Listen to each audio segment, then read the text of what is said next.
Ladies and gentlemen, please welcome the president of Consumer Watchdog, Jamie Court. Thank you all. Thank you all for coming tonight. It's my pleasure to welcome you to the Rage for Justice Awards and to get the party started. Are we ready to rage? Yeah, thank you. As you're sitting down, I just wanted to share with you a moment I had after the last Rage for Justice Awards. I was in a coffee shop the morning after, and I happened to come across these little ABC blocks that they're going to put up right now. And they spelled out the word courage. And I realized that the last four letters of the word courage are R-A-G-E, rage.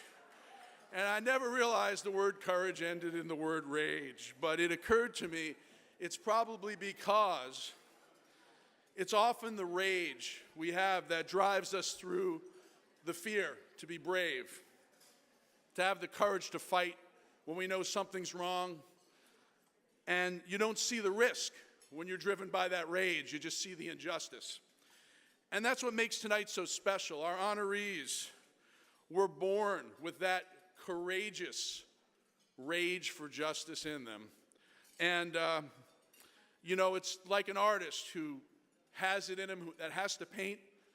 RoseAnn, DeMoro, Frank Pitre, Nacole, who you'll meet in a minute, and the Prop 103 pioneers, Harvey Rosenfield. These guys, they were born with the rage for justice. I'll tell you something about RoseAnn DeMoro, who's we're celebrating her retirement or her next evolution. We call her initials are R-A-D, right? Rad. Well, we call her Rad because it's short for radical. And if you think about a radical, in math, it's the square root of a number, which is you split the number in half. You cut to its core. And that's what RoseAnn and Frank and Harvey and Nacole and the other people do here today. The force of that radical, of that atom splitting, is this rage for justice we're celebrating tonight. So I want to get right into the awards. I don't want to wait, and you all are being great by having sat and given me your attention. So I first want to acknowledge the past honorees in this room tonight that have been celebrated and continue every day to be vehicles for this rage for justice. We have with us some past Lifetime Achievement Award winners. I'm going to read them off. Mike Bedart, Bruce Broylette, Bruce Brusovich, Joe Kotchett, Bill Chernoff, and Christine Spagnoli. Thank you all for coming tonight. And we have Hall of Famers with us as well. Bob Felmuth and Julie D'Angelo Felmuth, Scott and Stephen Olson, Tim and Tammy Smick, Hilda Sarkissian, Michael Strumwasser, Fred Wucher, and the family of Wally Marks. Thank you all for coming.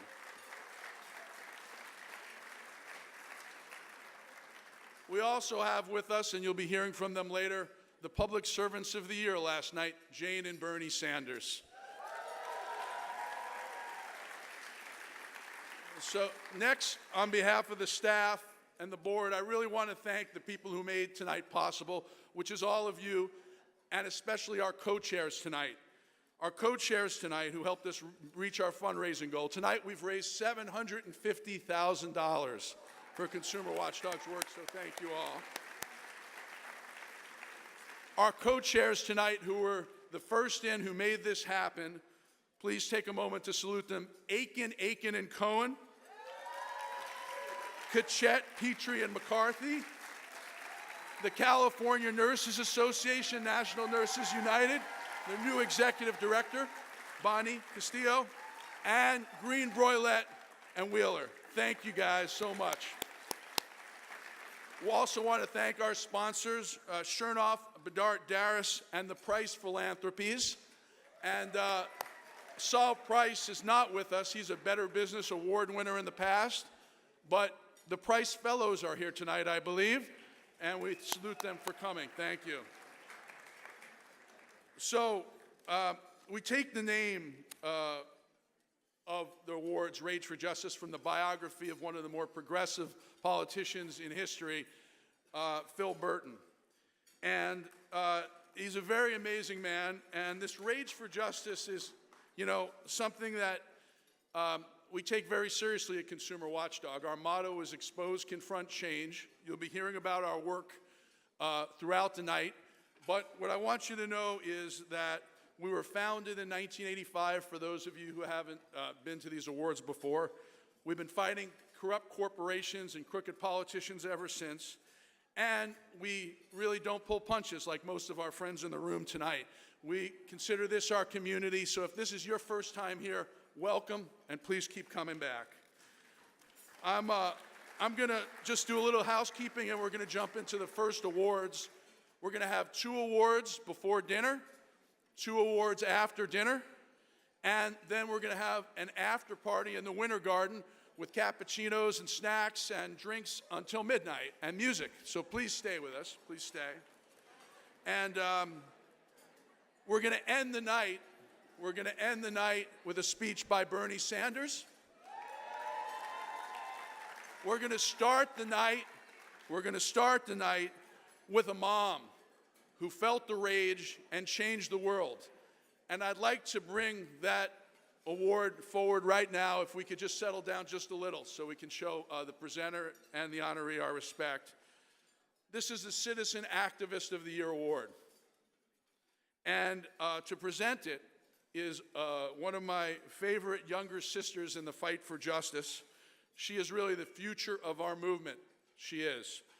She grew up a Democrat in Orange County, which is kind of like growing up a deadhead in Salt Lake City. But she and her dad and her family got the orange curtain to pull back some Democratic choruses, and we changed things a little bit there. She's a past president of the Orange County Bar. She's the chair of the OC Fair Board. And I've got to say this, Consumer Watchdog does not endorse candidates for office. We do not do this. So this is a biographical note and a factual statement, but Ashley Aiken is running for mayor of Anaheim. So I'd like her to come up right now and present the Citizen Activist of the Year Award to our great friend, Nacole, whose fortitude and rage for justice you will hear all about. Thank you. How we doing tonight? All right, are we feeling the rage? Yeah. I am so happy to be here tonight. I started coming to these dinners when I was a baby lawyer working for a corporate big law firm. And I remember my first dinner here and listening to Jamie and listening to Harvey. And I was so inspired and I was so moved. And I had so touched by the work, seeing what the California nurses that have always been here and always been in the fight, seeing the award winners, like I know Mr. Pitre is getting the award tonight, my Uncle Frank, seeing the work that these people are doing at their law degrees. I left that dinner and I was so inspired.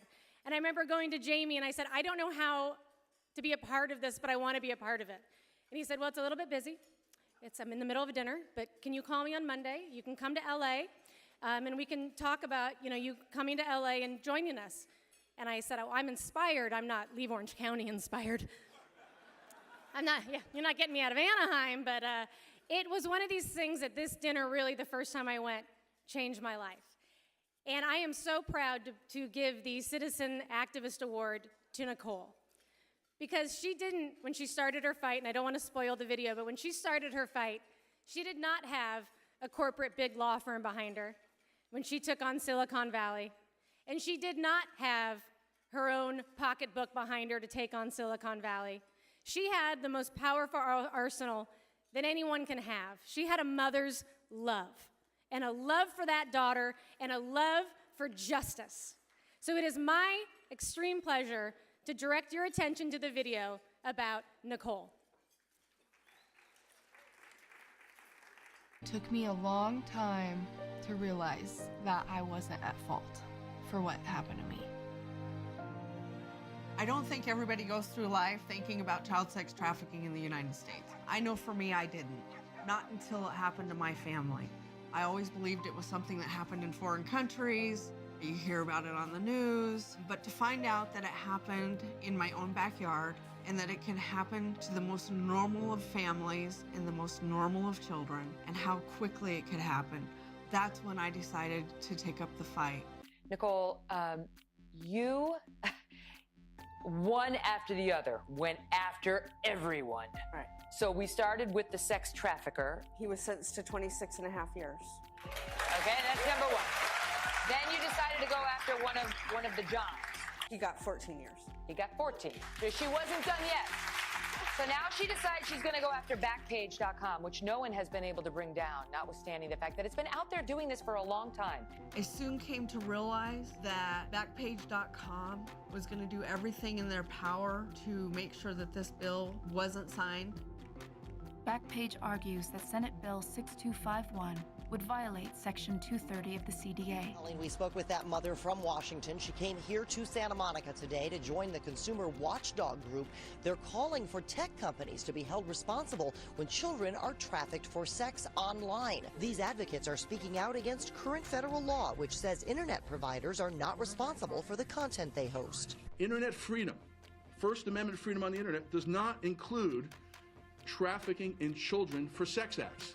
This is big time profit, hundreds of millions of dollars for this company, and Google, according to the Senate report, shares in the profits.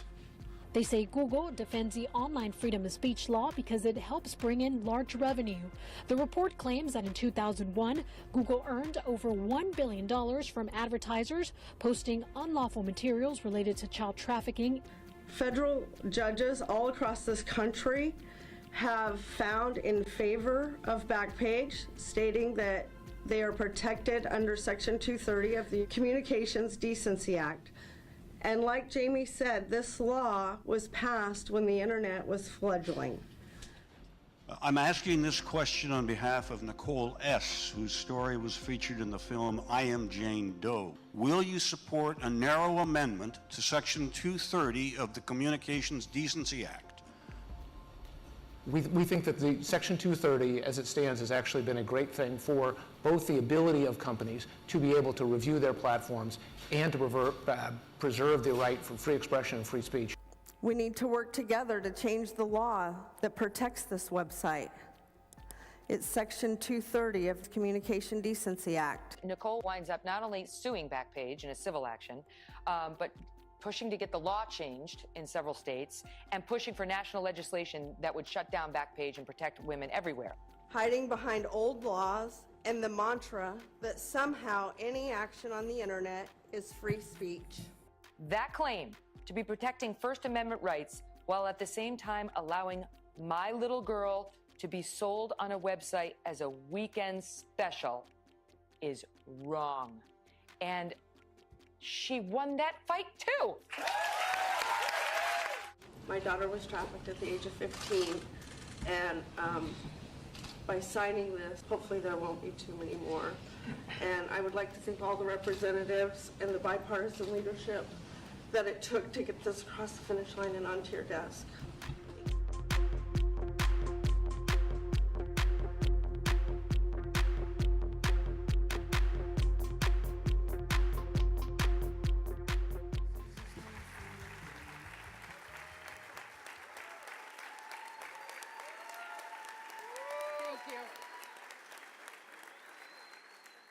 Thank you so much. So a year ago, Jamie invited me out here when they released a report that was, some 52 pages long, describing how Backpage was funneling money to support Backpage.com. And Google, as you saw in the video, refused to accept that this law was unjust. And I am happy to say that today, as of April 6th, Backpage is no more.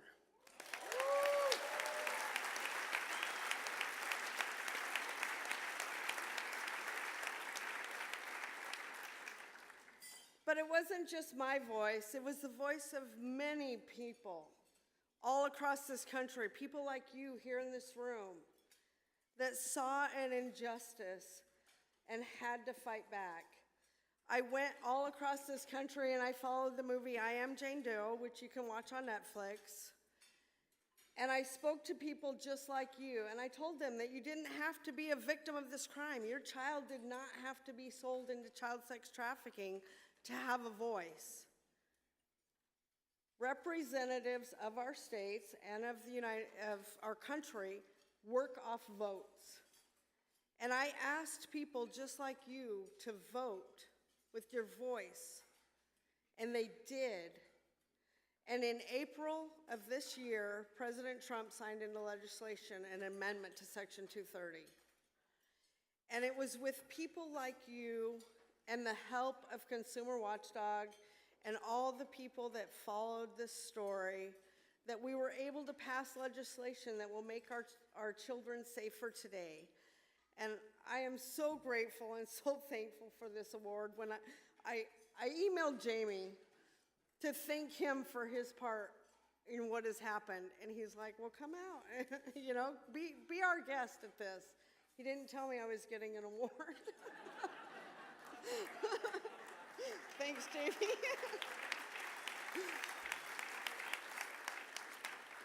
But I am so thankful for the justice that my family has received. There are so many families out there.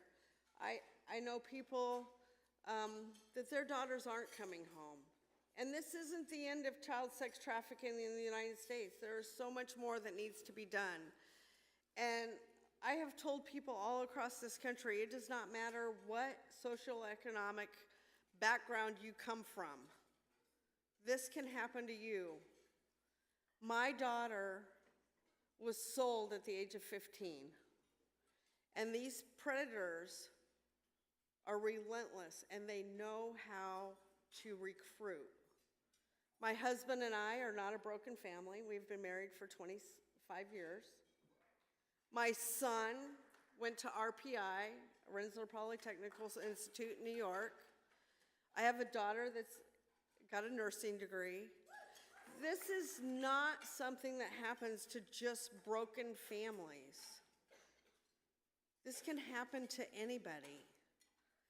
And so I ask you to protect the children in your life, to be aware of what's going on their social media accounts, to be aware of what can happen. It doesn't happen in just big cities, but it happens in small rural communities as well.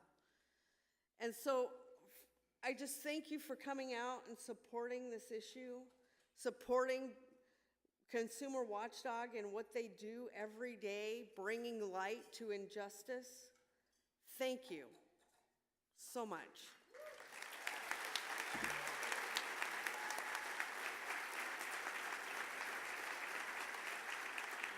And thank you, John, for asking that question. Thank you, Nacole.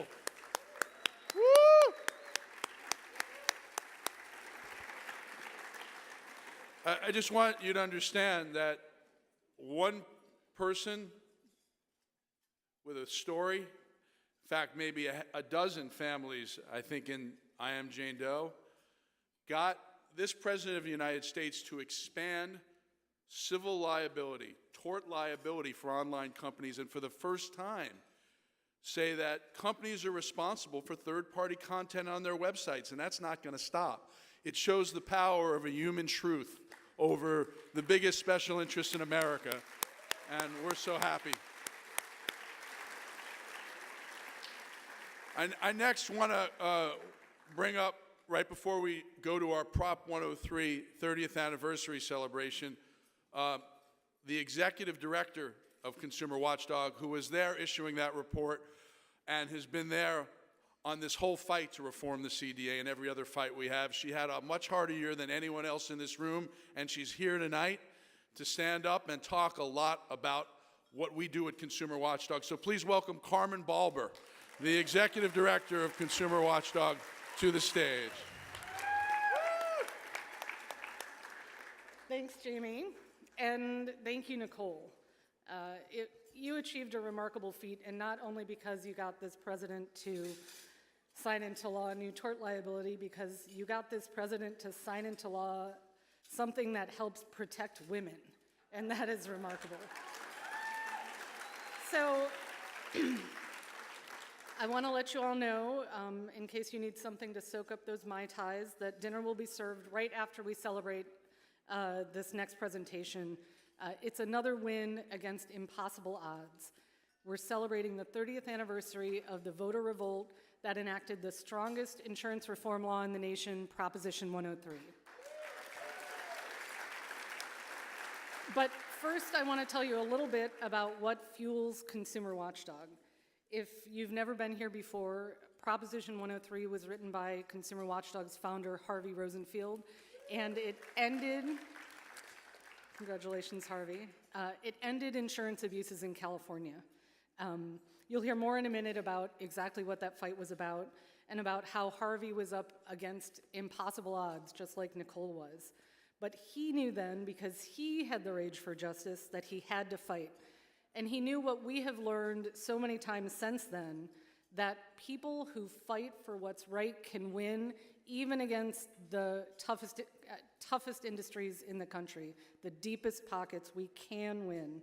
So for the staff at Consumer Watchdog, Prop 103 is about more than the insurance victories, as important as those were, but as a reminder that David can beat Goliath, and that those individual stories can triumph. And as Jamie said, that a human story can triumph over the worst injustices. So it's what makes us different, and it's what makes all of you who fight beside us every day different. We don't shy away from those big fights. So thank you, Harvey, wherever you are in the audience, for giving us that beacon. And thank you to everyone who's here tonight for the support that you give us, whether it be financial, or magical, or logistical, spiritual, for all of the support you give us, because you inspire us and you make all of the work that we do in winning these impossible fights possible. That's why we know that one day, with our friends at the Nurses Association, we are going to win the fight to enact single-payer, Medicare for all health care in this country. Woo.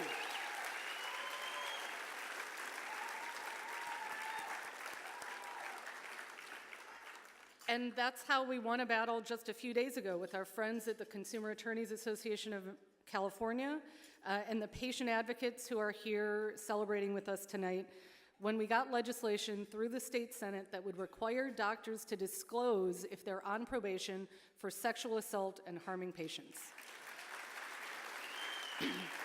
And winning that fight against the California Medical Association brings us one step closer to winning the fight we have all been fighting for a long time, which is the campaign to repeal the malpractice damage cap law that has blocked the courtroom door for decades.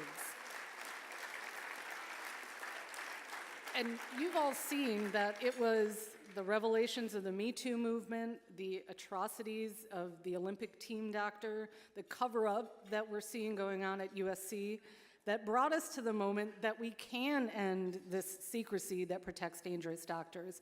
And I promise you all that we will get to that moment on MICRA, and we intend to be ready when we get there. So we told you all we were beginning this effort last year. We've continued to organize a powerful team of patient advocates, all of whom were personally affected by medical negligence. They already represent 80% of the Senate districts in the state, and they're ready to tell their stories to help us overturn the malpractice cap once and for all. Which brings me to the person I have the pleasure of bringing to the stage. She's been by our side in the battle to repeal this malpractice cap and in so many battles to protect consumer rights in the legislature and in the courts. Nancy Drabble has raged for justice her entire career, since the beginning when she was Harvey's boss at Ralph Nader's Public Citizen in Washington, D.C., to her current position as the fearless leader and chief lobbyist for Consumer Attorneys of California. Got your name right that time. Nancy had two huge wins herself this week in Sacramento, really big wins. One, getting a bill through the Senate that had the entire financial industry lined up against it because it will give consumers new legal rights when their data has been compromised after a massive data breach like Equifax. Bravo, Nancy. And she moved a bill out on the Assembly side that would end secret forced arbitration in situations of sexual harassment and other abuse in the workplace, which is really remarkable because there's been a lot of scandal around the Me Too movement, but it would be one of the first real changes in law to come out of that scandal. So that's why I'm so pleased to bring Nancy Drabble to the stage. Thank you. Thank you, Carmen. I needed an escort because I recently broke my foot rushing over to the Capitol, and I'm still recovering. But, you know, I did kick some ass while I was over there.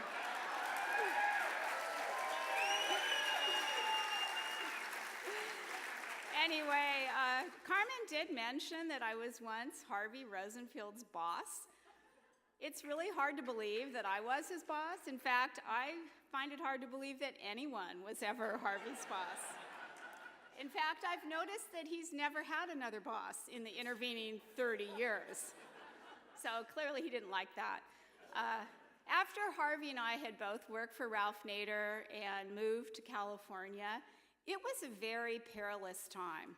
Corporate interests were really feeling their power because they had just passed an initiative to restrict legal rights. And they were about to do it again. They were trying to figure out how to use the power of the ballot box for their corporate interests. And at that time, insurance rates, auto insurance rates, were skyrocketing. Redlining was rampant.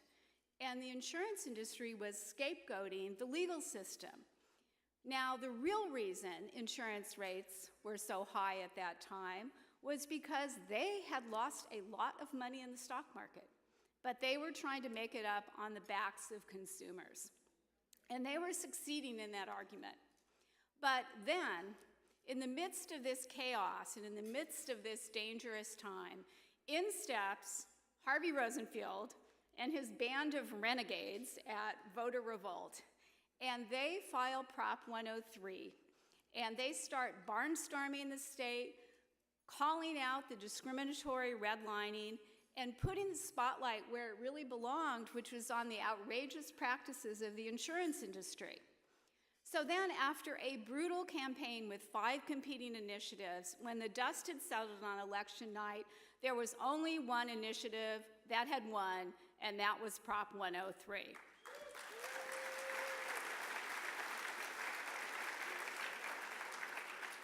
But that's not the end of the battle.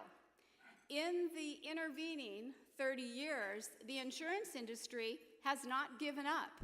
They have tried to emasculate Prop 103 in the legislature. They have tried to stop it in the courts.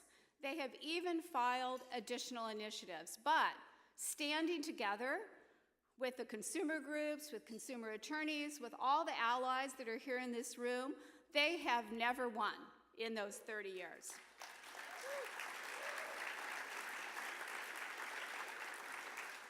And really, the power of Prop 103 shows the anger and the populist fervor that can be unleashed when people work together strategically to get something done. But really, at this point in time, we also are facing a perilous future. But here in California, we have an opportunity. Here, we can try to define the debate just as Prop 103 did 30 years ago. We can push legal and consumer rights forward, and we can also never, ever we have to insist that the lies of corporate interests do not go unanswered.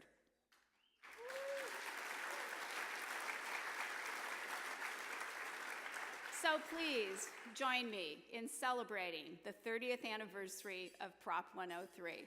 Well, let's just stand back for a moment. Think back to 1986-87. Mr. Rosenfield, what is the mood of the people out there in California right now? Angry. We're fed up with 3 years of high insurance rates. Faced with rate increases of 15 to 20% a year, an awful lot of motorists are going without insurance. California was in the top 5 of the highest auto insurance prices in the states in the country.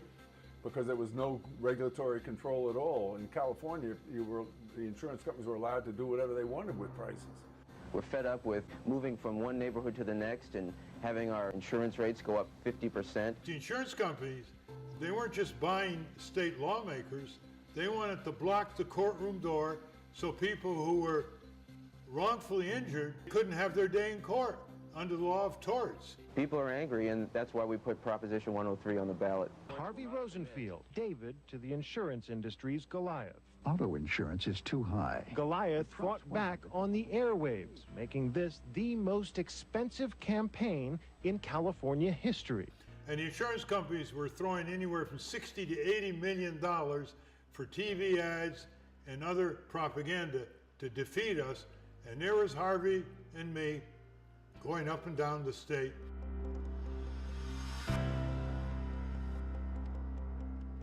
The leaders of the so-called voters' revolt were rocking, rolling, and reveling early this morning. They had passed Proposition 103 in spite of a $60 million insurance industry campaign against it. This is a tremendous victory for the consumers of California, a tremendous triumph for grassroots democracy. Most important provision of Prop 103 was how it was enacted, the voice of the people at the polls. The impact that Prop 103 has had in this state. Yeah, let me tell you, it saved billions and billions and billions. The savings to the people of California just for auto insurance over the 30 years has been over $150 billion. Set up consumer participation, and you could be an advocate challenging the proceedings. So what we're advocating is that Allstate needs to lower its rates under new regulations that just passed. Commissioner John Garamendi set today as the deadline for insurance companies to phase in new formulas for setting rates based on primarily driving record. They would actually map out entire areas of Los Angeles, drawing a red line around those neighborhoods, and refuse to sell policies to people who live there.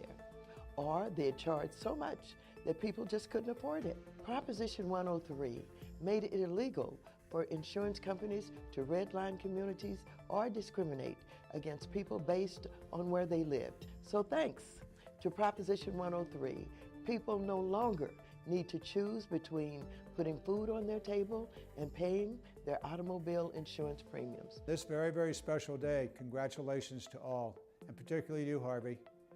You started all this, and you've protected millions upon millions of consumers in California, and you set the pace for the entire nation.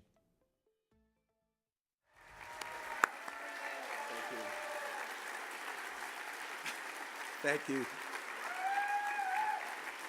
Thank you.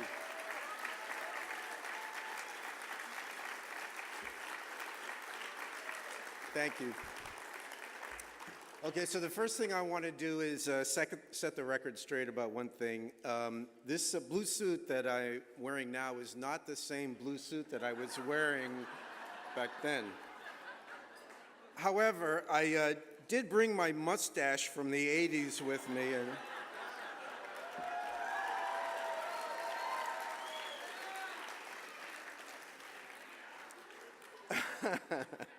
All right.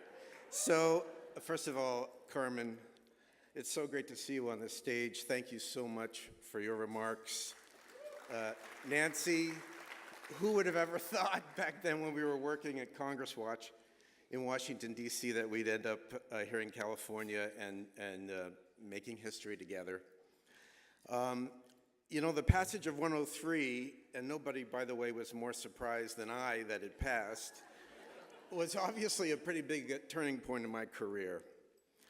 But that victory and the achievements that we're celebrating tonight are not mine alone. When I think of all the people in this room over the years who've worked with me, that I've had the honor to work beside, I get a little choked up. I can't name every person in this room who, through their work, through their friendship, through their support for Consumer Watchdog, is responsible for the success of Prop 103, but I have to mention a few people, and I'd ask you to hold your applause till the very end. Bob Hunter, the guru of insurance reform, Joe Cotchett and Carl Mannheim, who defended 103 at the state Supreme Court, Pam Presley, who probably saved California consumers $1 billion a year for every year she's worked at Consumer Watchdog.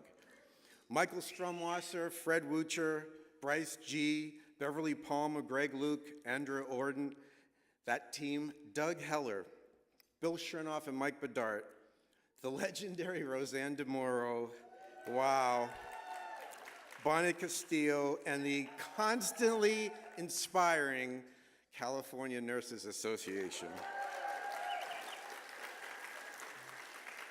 Nancy Drabble, Leanne Tratton, and the leadership and members of CAOC who've repeatedly stepped in to protect Prop 103 in Sacramento over the years. Bruce Burlett Brown, Bruce Brusovich, the Aitken clan, Wayne McLean, and most especially my colleagues at Consumer Watchdog, starting with Jamie, Carmen, and Jerry Flanagan. You are tonight's heroes. Please stand up and let me honor you. Let's go. Up, up, up.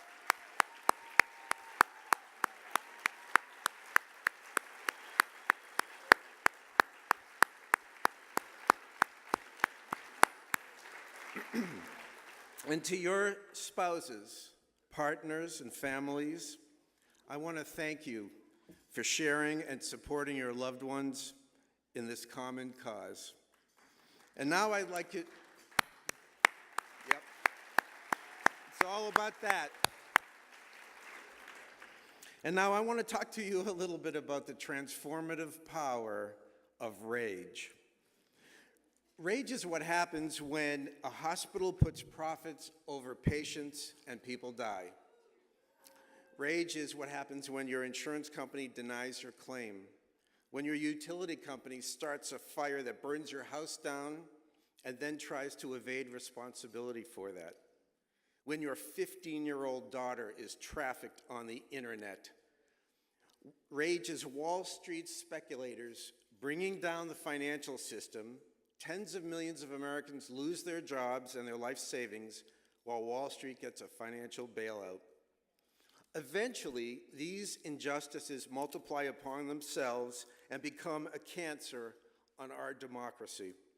And as we know from the appalling situation in Washington, D.C., if we as a nation fail to recognize that rage and respond to it, it can be badly misdirected into tribalism, pitting Americans against each other, cannibalizing our democracy, and leaving us with a buffoon in the White House.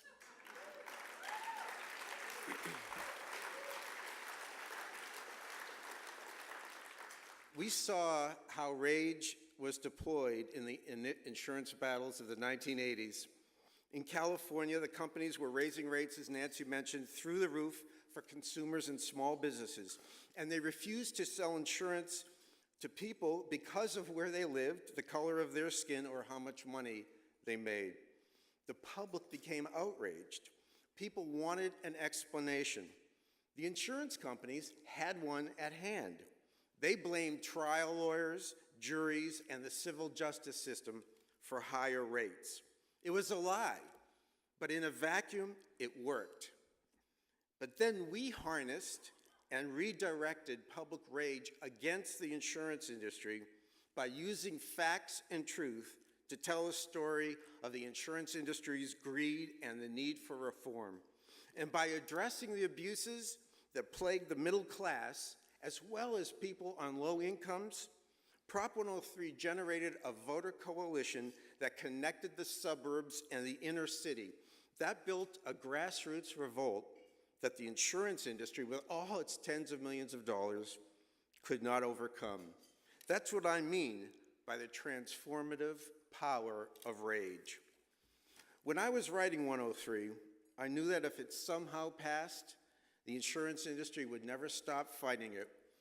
If the insurance companies succeeded, people would once again feel betrayed and worse, helpless. And once again, the insurance industry would be in control of the debate.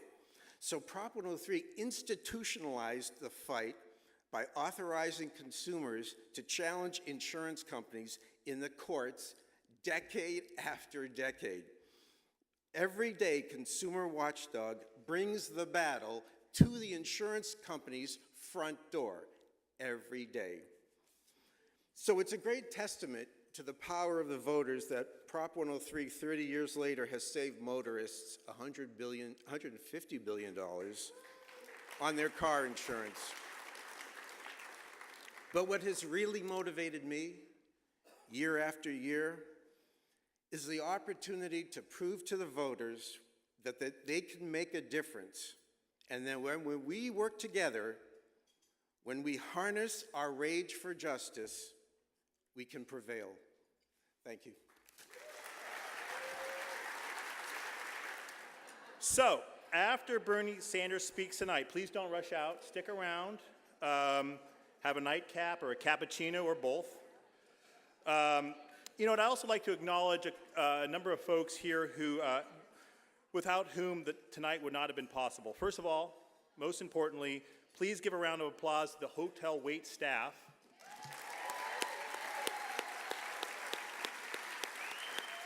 Thank you. Thank you very much.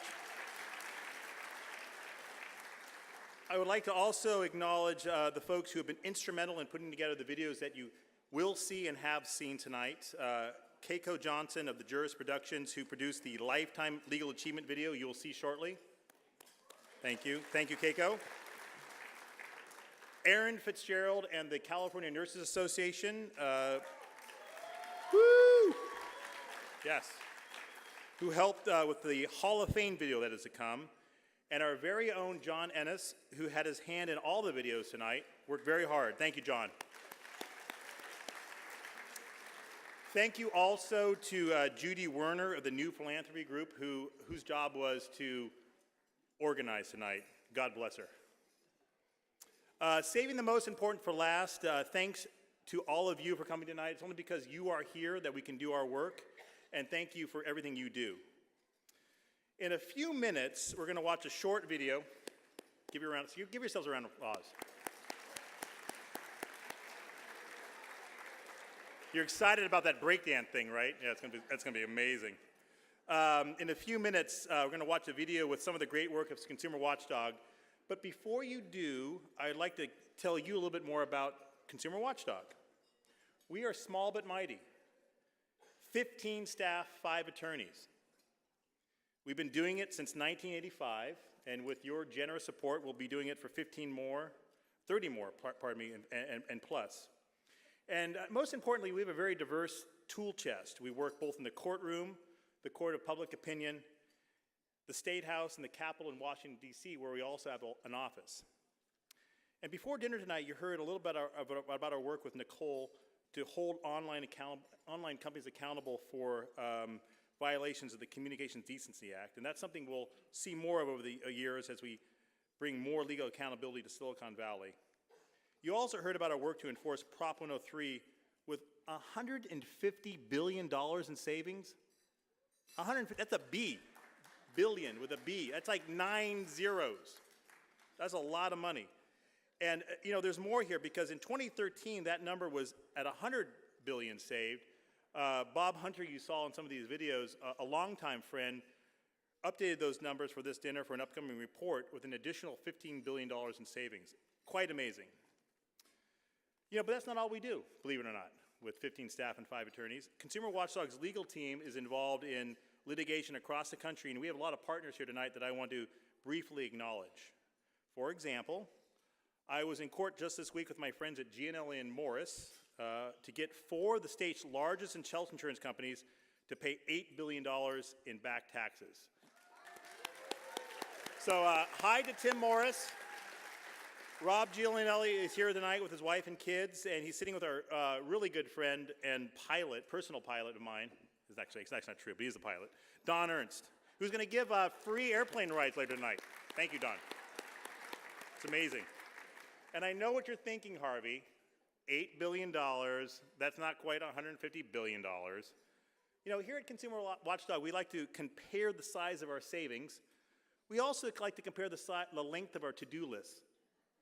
And actually, that's quite true, actually. We'd actually do that. My friend and colleague Pam Presley tonight is fighting Boeing and the Department of Toxic Substance Control in a court battle to clean up radioactive sites with our friend Michael Strumwasser, Beverly Palmer of Strumwasser and Wilshire, who are here tonight, with Fred Wilshire, my good buddy from the autism battles, and their colleague Bryce G., who is working with Harvey down in San Diego to hold our friends State Farm accountable. So they're busy. Again, 5 attorneys. We've also pioneered to protect privacy rights for HIV individuals across the United States. Literally, we have cases in Miami, Memphis, and Manhattan, the 3 M's, with our friends at Watley Callis, Edith Callis, and Joe Watley. Bill Chernoff, who I've also understood is making a late appearance at the breakdancing team later tonight. So Bill, woo! Mike Bedard, Ricardo Echeverria, and my good friend Travis Corby of the Chernoff Bedard Echeverria firm have been our fearless comrades in arms in several state class action lawsuits against health insurance companies that sell coverage with too few doctors. And those same folks are taking on life insurance companies with us that leave folks without coverage when they are disabled. On top of all that, we've also been fighting our friend President Trump on junk health insurance, which is, marketed as real coverage, but is really fake coverage that actually shifts costs to the consumers. My colleague Ben Powell here tonight has been holding, yes, you're very, very responsive with the class, I appreciate that. My colleague Ben Powell is holding the LADWP accountable in court after it transferred $242 million from ratepayers to the city of Los Angeles without disclosing the details of that legal attack to consumers. So thank you, Ben, who is a new attorney, new out of law school, but actually spent a year and a half with us while in law school and has been a critical part of our team. Mike Maddock, who also is a great break dancer, but I understand he's not going to participate tonight, is our lawyer in Sacramento, is a voice for consumers in the Capitol, and Samantha Skoris, who's here tonight, our intrepid legal paralegal, keeps us all in line, so thank you. And that's just a snapshot of what we're doing on the legal team. The thread tying together all these fights is this. There are big injustices that only we, and I mean we, the collective we, the people in this room, will take on. And there are things that need to be said that only we will say. And that's an important role, as you all know. I want to show a short video that also provides some more examples of Consumer Watchdog's mantra, which you saw in the cocktail hour, which is expose, confront, change. So with that, can we please play the video? There is a cover-up going on here, and Governor Brown is part of it.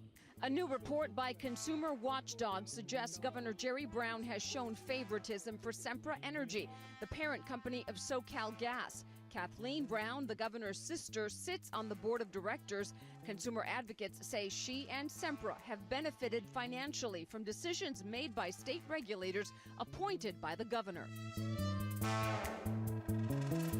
The Me Too and Time's Up movements have now spread to the doctor's office. Patients and families met the California Medical Board today at the Hilton Los Angeles Airport, blaming regulators for failing to protect them from dangerous and predatory doctors. They demanded a revised patient bill of rights as they shared stories of sexual assault and losing loved ones to doctors with a history of patient harm undisciplined by the board. The job of the medical board is to protect the public, not to protect dangerous doctors. So we're here today to say it's time to lift the veil of secrecy around physician sexual assault and other patient harm that causes irreparable damage. By encouraging younger and healthy people to sit out of the market, prices will shoot up for those that decide to buy. The cut to Medicaid alone will be devastating in California. Millions of people will lose coverage and will lose millions and millions and millions of dollars in funding that we currently put towards health care. Privacy groups say Facebook itself needs to be more transparent or stay out of politics. They note the social media giant gave $4.6 million to federal candidates from both sides of the aisle, $1.1 million to state candidates, and just last month, Facebook contributed $200,000 to fight the California Consumer Privacy Act, which is why the privacy groups like Consumer Watchdog want Facebook to stop funding political campaigns until it becomes more transparent.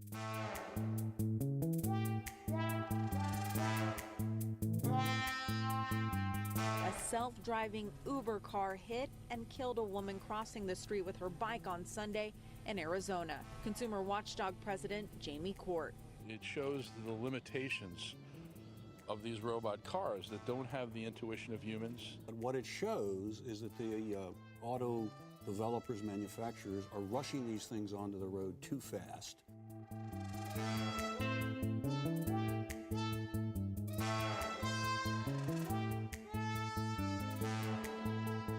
Many folks were looking to make sure that specific doctors were under these plans, and the health insurance companies said, yes, yes, yes, they're all in, yes.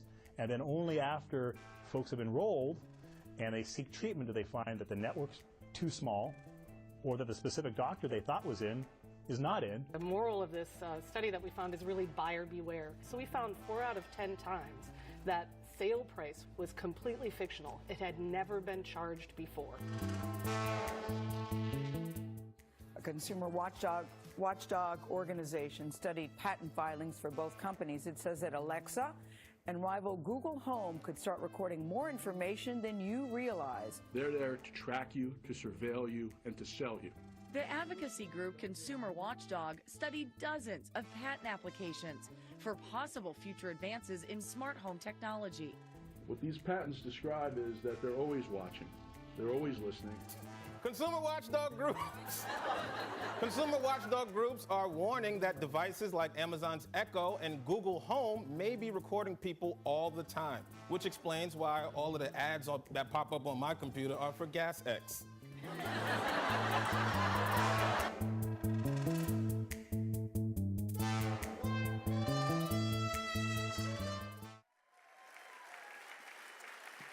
Thank you. Would the board and staff of Consumer Watchdog please rise to be acknowledged? Board and staff. And please remain standing. So if you're not standing, look at these folks.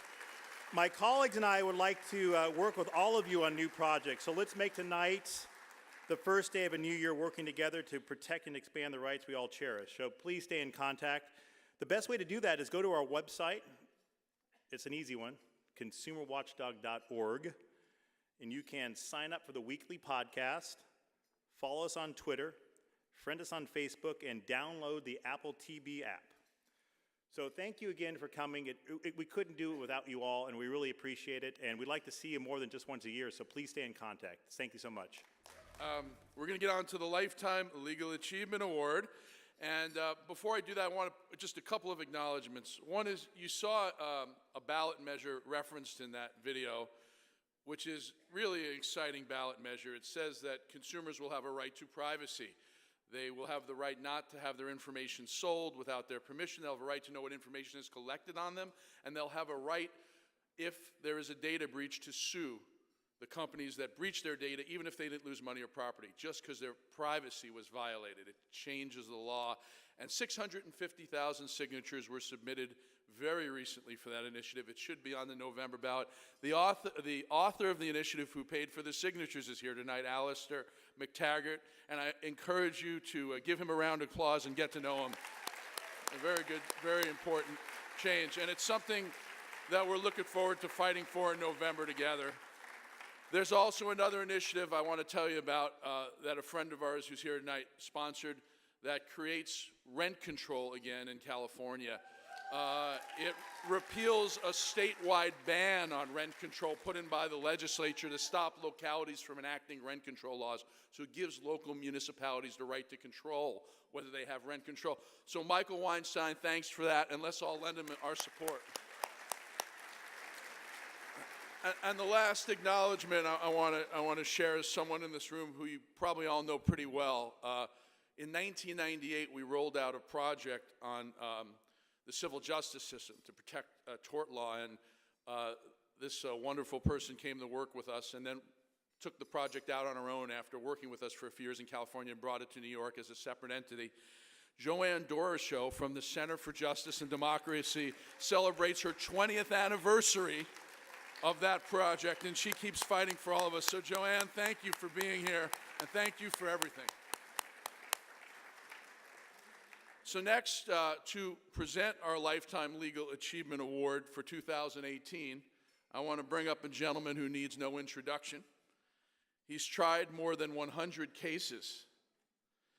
He is the 2011 Lifetime Legal Achievement Award winner. And what I love best about Joe Cotchett is that as almost an octogenarian, he fights the cases that matter so much. He is fighting now and has prevented the billionaire Vinod Khosla from closing Martins Beach in Northern California and kept it open for the surfers.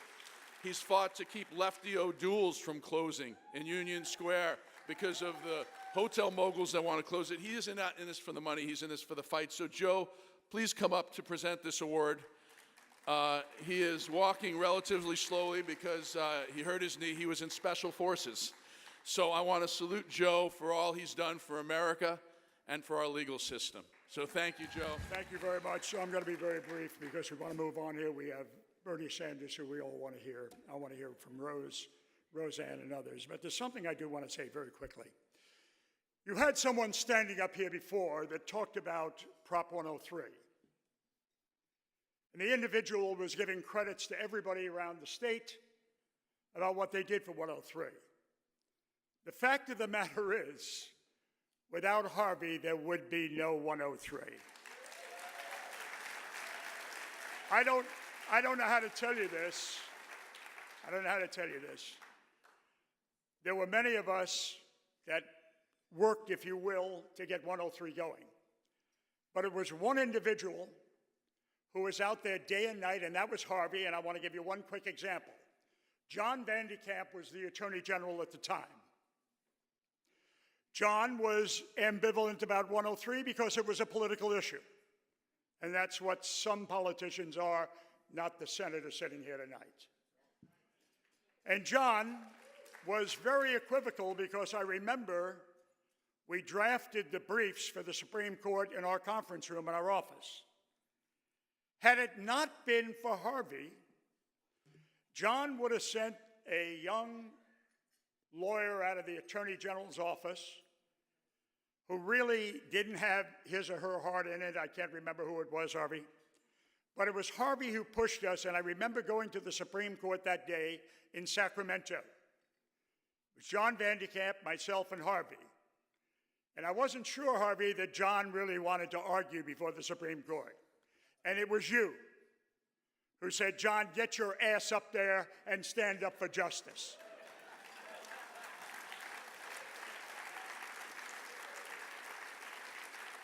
That's the kind of guy Harvey is. Now look, the honorees here tonight, everyone in the audience is an honoree, because without Consumer Watchdog, this state and this nation wouldn't be where it's in. You saw the tip of the iceberg. You saw people like Jamie. You saw Jerry, the phenomenal staff they have. We are so honored to have all of you supporting, and this staff that stands up for every consumer, every poor person in this state, and which reverberates around the country. Look, let's stop all the bullshit. We're living in some very difficult times. Every morning, you get a tweet. And the tweet is who you ought to hate for that day. That's the tweet. There's one other third branch of our government that we have to be concerned about, and that's the judiciary. I'm getting ready to present a fabulous award to an incredible human being, but I would be remiss if I didn't say this. And let me tell you where Wall Street is going. They are defunding our judiciary because the only way Consumer Watchdog or any of you fabulous lawyers that are here can stand up for middle-class America, the consumer, or those that may not have the color of your skin is by going into a courtroom. And when they start to defund the budget of the courts, that's when we're in big trouble. And that's what's happening not only nationally, but here in the state of California under a Democratic governor. And I see it up in Sacramento, as you all do. The judiciary's budget is getting cut, and as much as I love Consumer Watchdog, and I don't want to waste your time here any further before I do the presentation, you've got to stand up for that judiciary, regardless of who is appointed, because it is only the courthouse that will allow us to have our voice heard.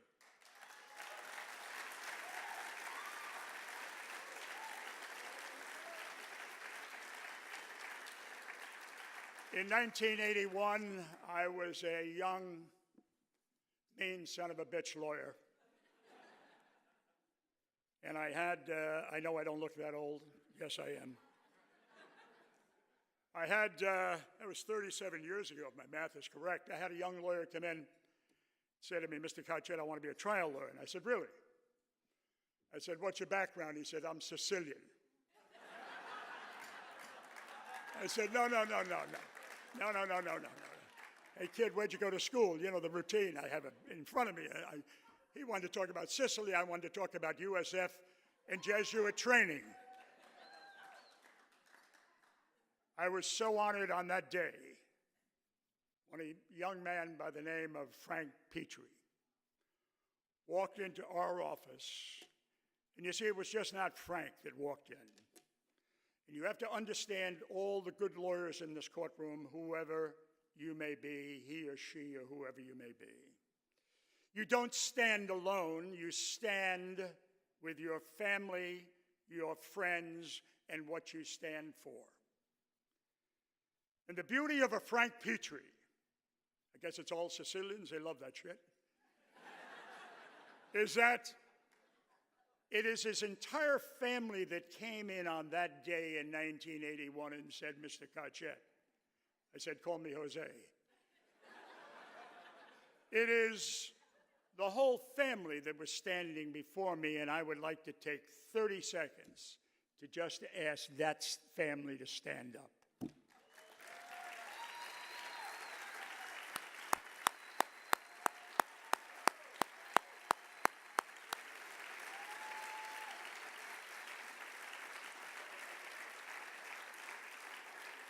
Now, I can tell you all the fortunes we've had over 37 years, but we want to hear from others today.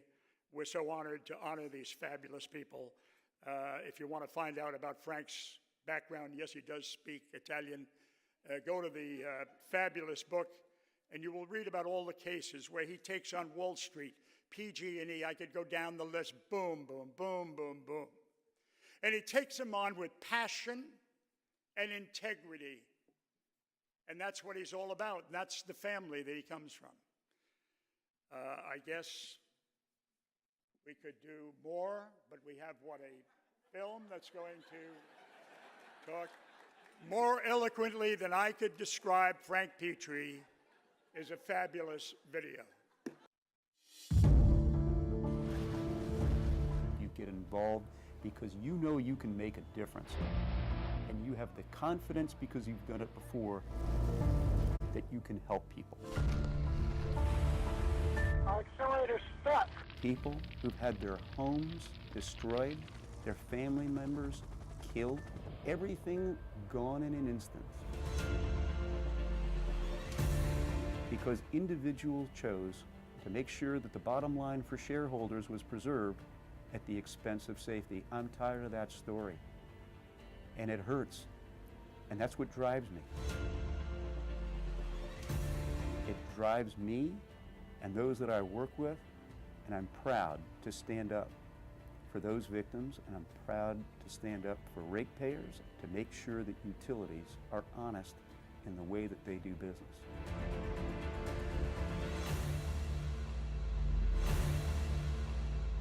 I'm pretty sure PG&E has a dartboard with Frank's picture right in the middle of it.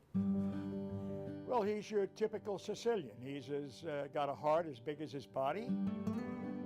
He was raised in a family that has a tremendous work ethic, and he took those lessons he learned with that background from his parents, his immigrant parents, and he translated those into how he practices law. That's the fire in him. That's the way he conducts his life. And you combine that with his intelligence and abilities, and it just makes for a hell of a lawyer. You know, I was a kid who was raised, born for the fight. The fact that you have more people, tons of lawyers stacked up like cords of lumber, bring it on. I'm so proud to be amongst not just the lawyers in this room, but others in this room who have a commitment to social justice.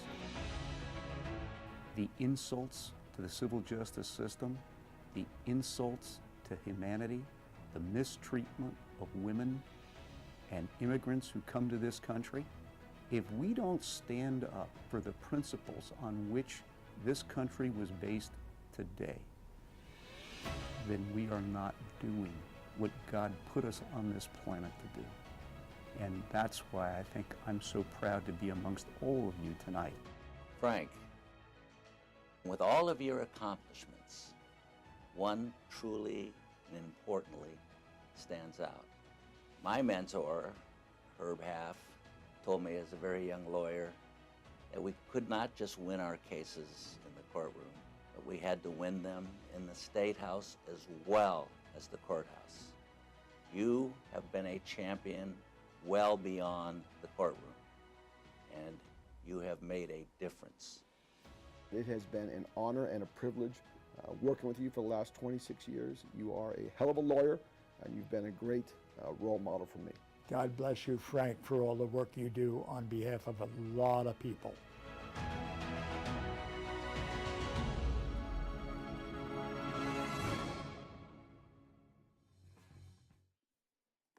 You know, it's humbling to consider myself amongst all the people that I see on these screens, all the various award winners in the past, and to look around and see you in the audience and to think that I can stand here today and be among you. It's humbling to be here and to be considered along with Nacole and what she has accomplished and the courage that she has. It's humbling to think of RoseAnn DeMoro and everything that she has done, and for me to be able to stand here. Because when I think back, I think of how thankful that I am, how blessed I am to have been able to have people in my life that have been able to guide me down a path. Nobody who receives an award believes that when they started out they would ever get there. You start out by saying to yourself, I want to do the right thing. But you need people along that path to guide you and give you direction about what justice really means and what protecting people's rights really means. So I'm blessed because the first person that gave me that opportunity was a guy named Joe Cotchett. Now, you heard him. Joe is not shy. And I can just tell you that that interview didn't go probably like he described it, because when I left, I had beads of sweat dropping from my head, and I said, man, I don't know. Am I going to really be able to make it here? And I will tell you, this is the beauty of Joe Cotchett. He leads by actions. And what he did for me is to push me beyond my comfort zone. With Joe, there is no comfort zone. As soon as he sees a comfort zone, okay, time to charge it up. New challenge. And it's that constant challenge to be better than where you are, to be able to move to the next level, that he does not only with me, but with every single person in our office. That's the beauty of Joe Cotchett, and that's why I am thankful that he gave me that opportunity. But it doesn't stop there, because there was another individual by the name of Susan Ilston, now U.S. District Judge for the Northern District. And she taught me the value of thorough preparation. that you can never be over-prepared. I got to thank another guy named Neil McCarthy, and it pains me to say this. He taught me the value of Irish wit and creative thinking. We have kind of a joke between us of which culture did more for humanity, the Italians or the Irish, and it gets pretty humorous, but I'll give him that. I want to also thank all of the various people, my partners and my co-workers who are here tonight, because you show me every day when you bring your A game to work and your dedication and your passion, what it means to be lawyers who stand up for clients' causes. I thank you.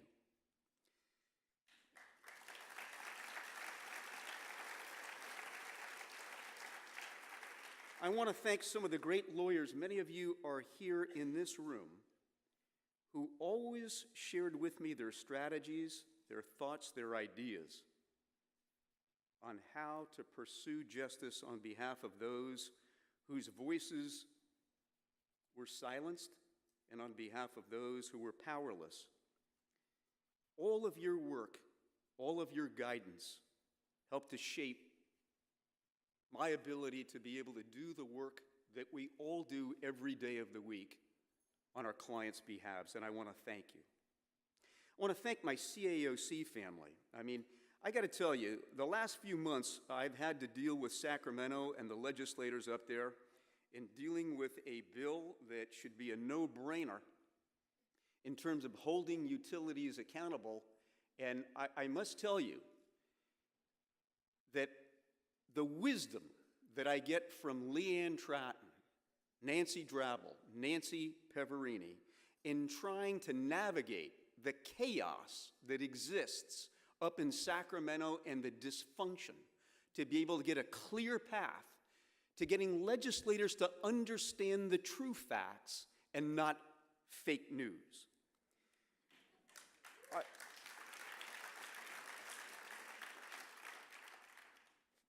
Finally, I want to thank my family. Joe's absolutely right. There's no way that I could be where I stand here today without them. And it starts with my mother and father. My father passed away about 25 years ago. But the both of them gave me two things that I would need for the rest of my life, and that is, first, a work ethic, but second and most importantly, an understanding of respect for people and why that's so important. I have three wonderful daughters, and they're here with me tonight. They inspire me because I see the women they have become, their character, and their success, all based on hard work and an understanding of compassion for others. I want to thank my extended family that's here because, you know, my mother-in-law always says, it takes a village. She loves that saying. And, you know, for me, if it's based on how much love is in that village, it's a metropolis that is part of my village. Finally, my wife, Diane, you know, I'm the luckiest man alive. And I think that says it all. I love you, and I want to thank you for all of the understanding and support that you have given me, for the missed dinners, the vacations that got postponed, sometimes missed, the family events, but she was always there because she understood that the reason that I was gone is because I truly was engrossed in trying to make sure that a case was well prepared, an argument was done, or a deposition was taken to make sure that people didn't get away with lies. The one thing that confounded me about this award is the word lifetime achievement. Because you wonder, what do people know that I don't? You know, as far as I'm concerned, I still got a lot of work to do.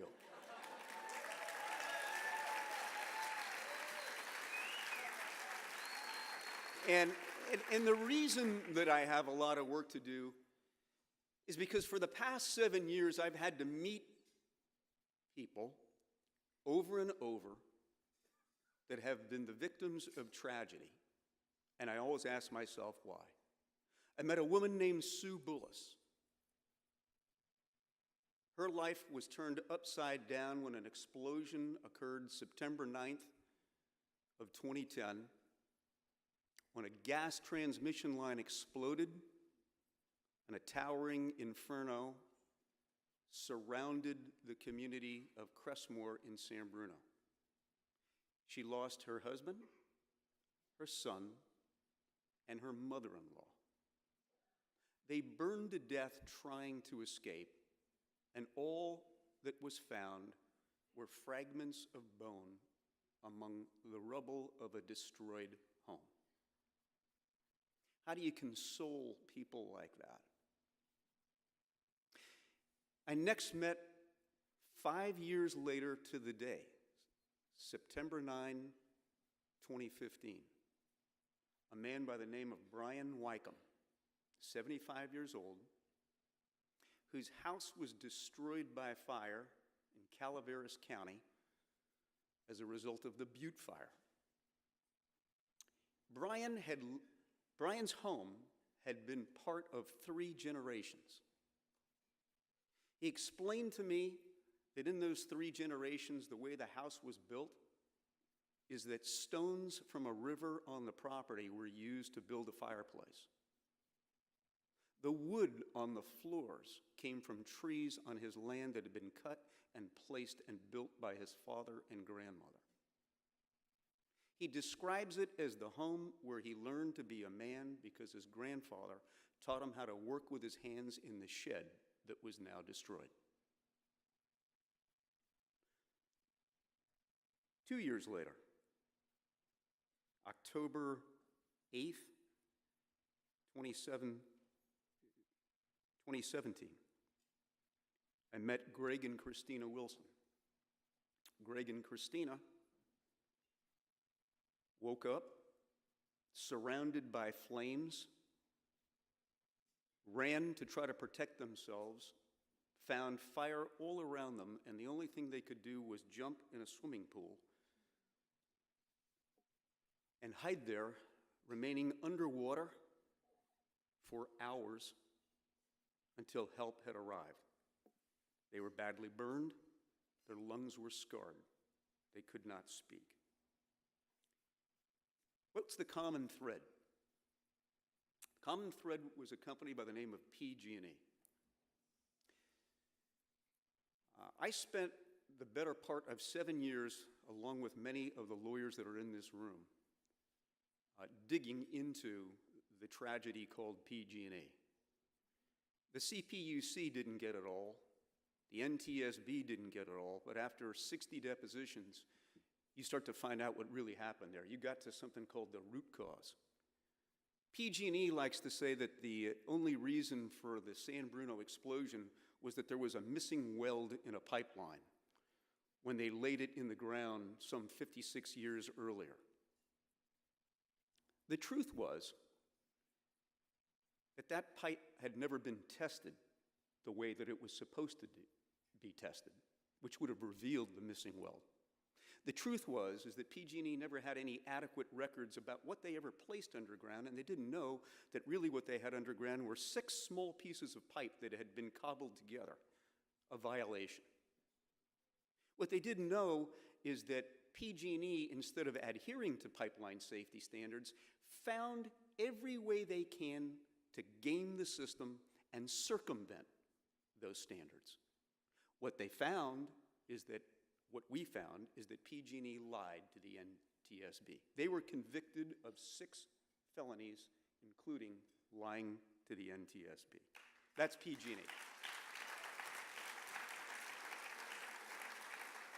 In the Butte Fire that took the home of Brian Wycombe, what we found is that PG&E liked to say, well, it was just a tree that fell on some wires and sparked a fire.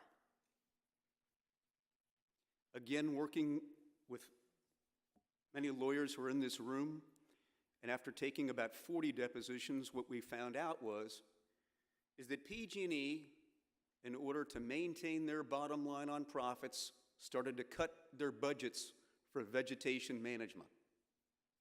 You see, the whole idea of preventing wildfires is to inspect and to make sure that hazard trees are removed that are too close to electrical distribution lines.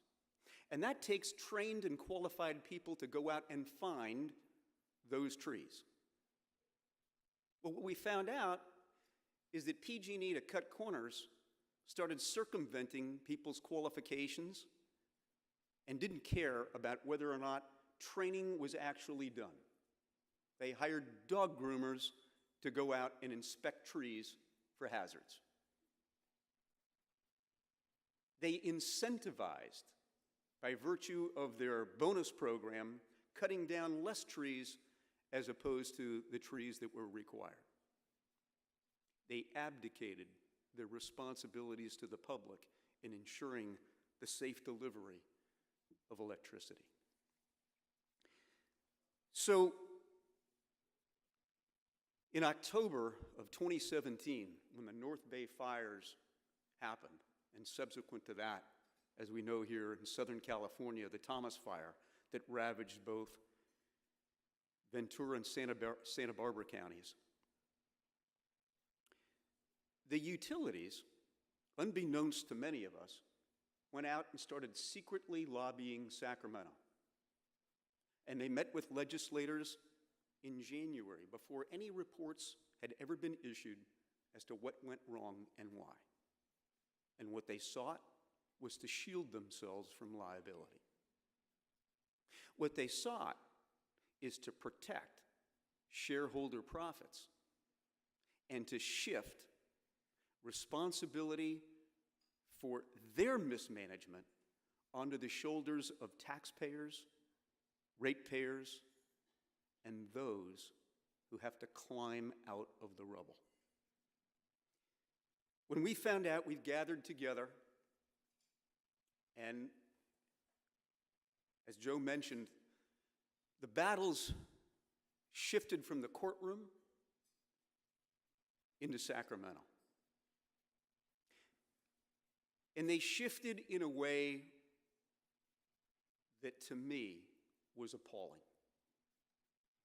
They would go to legislators and provide them with misinformation about what happened both in the San Bruno fires and in the Butte fires. They would provide and threaten that they would go bankrupt, God forbid, if you didn't change liability laws to give them a get-out-of-jail-free pass. They went to legislators and told them that this was all the result of climate change, and therefore they should be excused, and the burdens shifted. Well, you know, here are the facts. The facts are that this is a company that refuses to acknowledge responsibility for their own mismanagement of the monopoly that they have been granted to eliminate competition in the delivery of electrical services and to earn monopoly profits.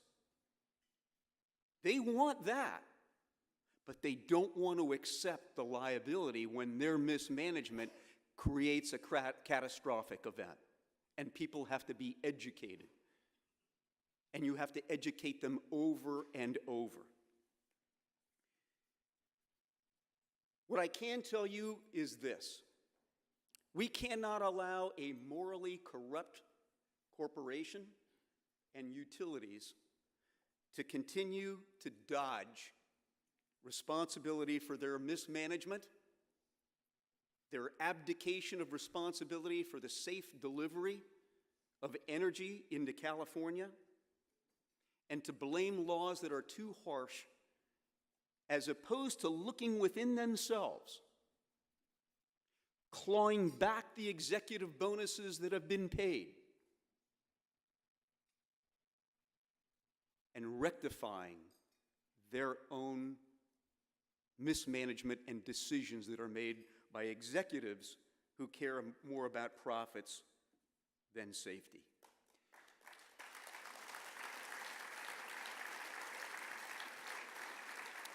The law is not a scapegoat, and I do not want to continue to console people like Sue Bullis, Brian Wycombe, and Greg and Christina Wilson. We need to prevent these tragedies from happening again, and it takes all of us in this room to be able to do that. My work is not done. It will not be done until I can make sure that those who are responsible for the latest tragedies stand accountable. I want to thank you for listening, and thank you for this award.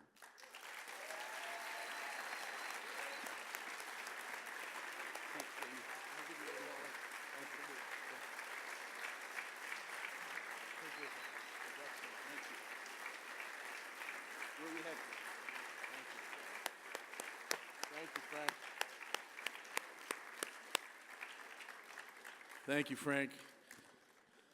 Now we're going to induct our friend RoseAnn DeMoro into the Consumer Advocate Hall of Fame. And to do the honors, I want to bring up a very, very special woman. She was our 2017 Public Servant of the Year. Dr. Jane Sanders is the founder of the Sanders Institute, which is a not-for-profit that stands for everything and more that we've talked about in the room today, from clean environment and vital democracy to a civil discourse, bold progressive ideas, student debt, healthcare rights, voting rights. And with her today, I'm very proud to say, is her co-founder in that institute, David Driscoll, who's joined us today. David, thank you. Flown all across the country. The Sanders Institute, by the way, is a 501c3 charity that got its designation last year. It was announced right the same weekend as the Race for Justice Awards, so we're very pleased and we feel very connected to it. But also it got its tax designation on December 29th of 2017, making it very hard to give a tax-deductible contribution in 2017. Fortunately, you can in 2018, and I wholeheartedly urge you to do so. So let me please bring on a real wonderful person to do the honors, Jane Sanders. Dr. Jane Sanders. Oh, you can't see anything out here. It's bright lights. First, the last year was the first year that Bernie and I and Dave came out to the Consumer Watchdog Awards. And I was incredibly impressed with all the people that are involved in this organization. And tonight, I am just doubly impressed. So we will be supporters of this fantastic organization and all the work you do for many years to come.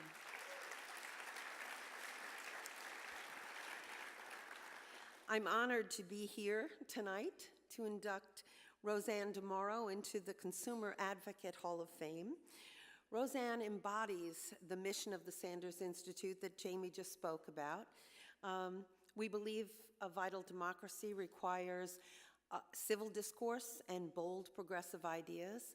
RoseAnn has spent her life advancing bold ideas, progressive ideas, advancing them the ideas that are necessary and possible to create this is really weird. Nobody else noticed how bright this is. I can't see anybody.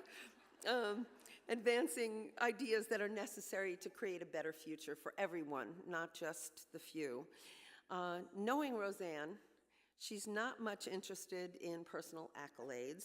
The tribute she'd want more than anything else would be a call to arms. Now, we've heard that all night, and I'm sure my husband will give her that in his speech. By the way, I'd like to say to Frank's wife, I completely understand and empathize with the canceled or the postponed vacations. But I'd like to talk a little bit more about the work that so many of you in this audience are doing at this pivotal time in our nation's history. One of the things that the Institute focuses on is shifting the framework of the debate in a more progressive direction. I can tell you that it's often a heavy lift given the political realities in DC and mainstream media and the centrist, shall I say, ingrained centrist tendencies of the political pundits and the talking heads. They only consider ideas from here to here as valid. We want to move the direction here, and so help us with that. So I want to tell you that it's refreshing to be here in California, where there is a progressive debate and discussion on issues such as single payer, rent control, online privacy, keeping oil in the ground. It's a great state. So, I mean, Vermont is a great state too, just to be clear. But you at Consumer Watchdog are engaged in that entire series of battles, side by side with the California Nurses Association and other progressive allies, including some of our fellows. Bill McKibben and Michael Leidy might be two names that you'd recognize. Michael is here tonight. You in this state have actually shifted the framework of the debate here.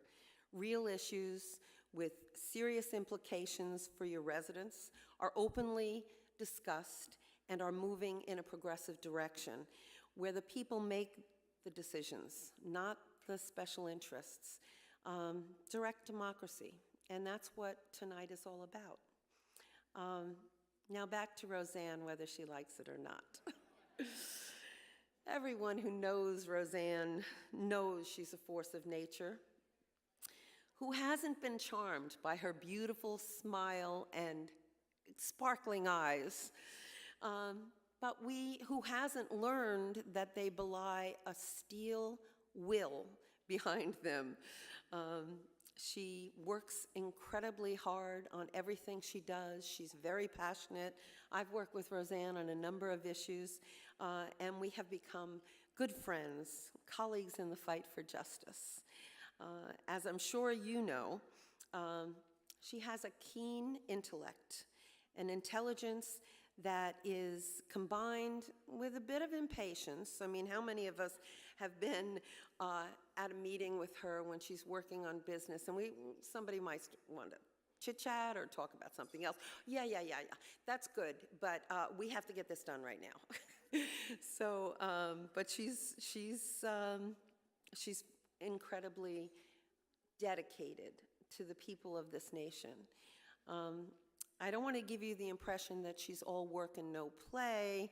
She's a lot of fun to be with when the day is done. In fact, Bernie worries sometimes when we're together.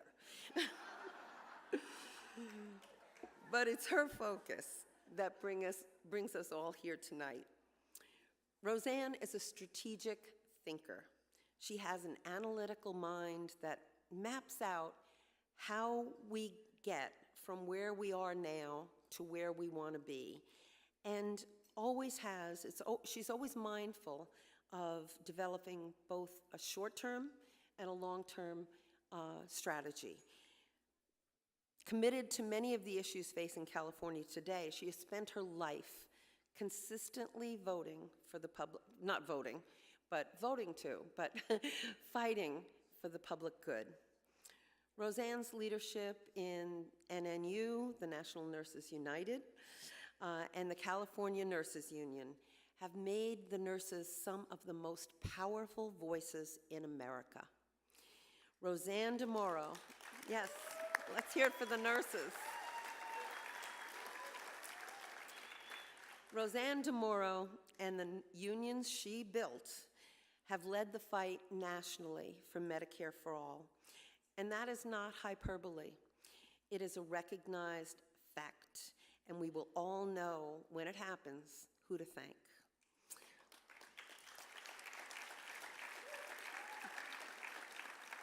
Right now, let's take a moment and hear from some people who want to thank RoseAnn and recognize her for her many achievements. There's a video, I think. You know, my mom is actually personally responsible for getting me into all fights. She told me if I didn't stand up for myself and stand up for others, that I would have her to deal with. I love you, Mom, and I thank you for making me a warrior. You gotta understand where we come from. You go to high school, you go in the Army, you come out, if you're lucky, then you go to work in the mill or the factory or the shop. Then she went to work in supermarkets after we both got to a university environment. Some campus politics. Some of her committee people, you know, you really ought to try organized labor. We hired RoseAnn as the executive director. RoseAnn fundamentally understood our work. Her insight and her understanding of the role of the registered nurse is totally amazing. And she also understood the power of registered nurses that was not tapped. For the first time in history, you had the staff who had phenomenal skills and backgrounds, and coming together with the registered nurses, putting together strategies, tactics, passion, politics, all of it coming together. And I can tell you, from our perspective, it was the perfect fit. From the healthcare industry, it was the perfect storm. Many of California's most prominent women were in Long Beach today for the annual State Governor's Conference on Women. They say they're appalled he'd hold a conference on women and families while undercutting staff in a predominantly female field. Their complaints were heard in the convention hall. Pay no attention to those voices over there, by the way. These are the special interests. The special interests just don't like me in Sacramento because I'm always kicking their butt. That's why they don't like me. Governor Arnold Schwarzenegger was met with protests after the Angels' 8th game. Protesters tried to crash Governor Schwarzenegger's movie premiere. Hundreds of protesters. It was the largest protest yet. Most expensive special election ever. They had an Aloha Arnold luau. They came in with the Los Angeles and San Francisco County votes. It became clear on the screen that we had defeated him on all four out of 4.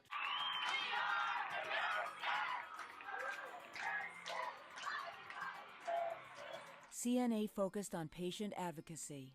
They joined forces with consumers for HMO reform and a patient's Bill of Rights. It's not just a union or a professional organization. It's a social movement. So RoseAnn never sequestered workers in a narrow framework, and she was extremely focused on how patients are to be treated and staffed, and if they're malpracticed, they should have their full day in court.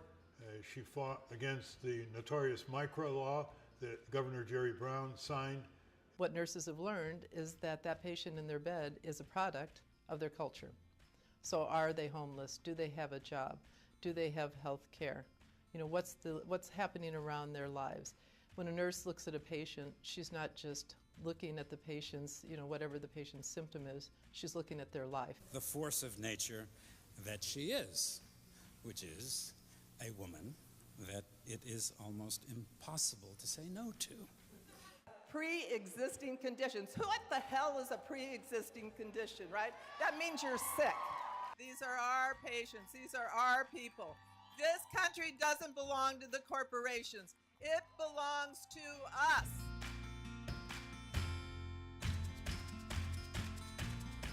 Or, 20 years ago. Thank goodness we have another 50 years to get to know each other. Absolutely true. I wish you could stay up here with me. The honor of being admitted into the Consumer Advocate Hall of Fame is reserved for those rare individuals who have dedicated their lives to the public interest and worked tirelessly and effectively to change the balance of power, to tilt that balance toward the public interest and vulnerable individuals and away from the corporate profit motives and special interest groups.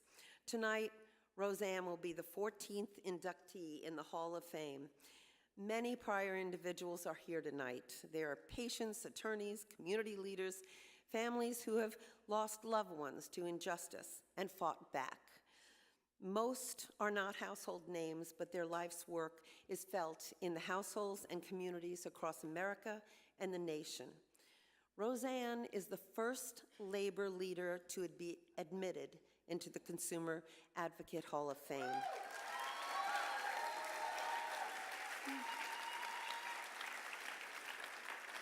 That's because she has such a broad and clear vision of what it means to be a leader in a labor union today.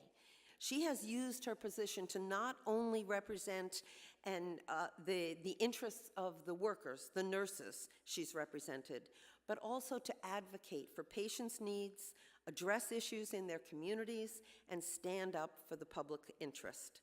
Thanks to her years of leadership, RoseAnn nurtured and built a union that consistently stands up and fights back to create an expansive, progressive agenda for this state and for the entire country. That is her legacy. RoseAnn, you are the personification of this award. I'm honored to induct you into the Consumer Advocate Hall of Fame.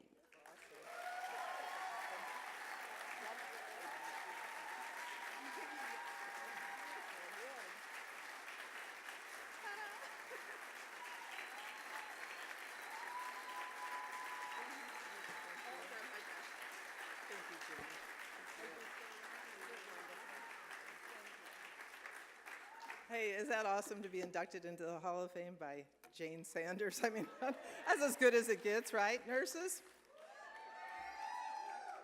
So I have to agree with Frank that it's very odd to be Lifetime Achievement Award, and you do kind of wonder, like, wait a minute. But I think we all know, everyone in this room, brothers and sisters, we've got a long way to go. I mean, this country is under severe attack. Jane, thank you. Jamie, Harvey, Carmen, Jerry, all the consumer watchdog people, you're all, I mean, you're just all incredible people. My tribe is here, even though I know someone said we can't talk about tribalism, but I heard that. So, well, my tribe is here. Nurses, staff, that we've been together for so many years. I miss you much. I love you, and you know that.